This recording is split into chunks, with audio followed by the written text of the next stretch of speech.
Okay guys, let's cook creamy chicken with shrimp.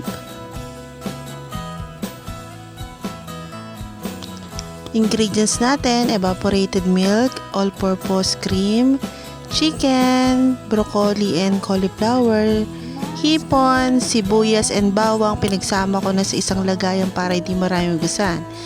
Maglagay ng mantika sa aming 30 years na kawali. No bashing. Lagyan ng sibuyas and then bawang, gisa-gisahin. Then, ilagay na natin ang ating chicken. Gisahin nating maigi.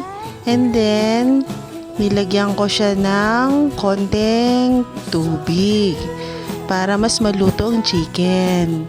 Ganun yun. Haha! Patay natin ng maging brown ng konti. And then nilagyan ko ng paminta, tapos seasoning, tapos nilagyan ko ng asin. Antayin natin kumulo, tapos nilagay ko na yung all-purpose cream, and then halu-haluin, tapos ilagay na yung evaporated milk. Yon. Tapos tikman natin, nanginginig-nginig pa.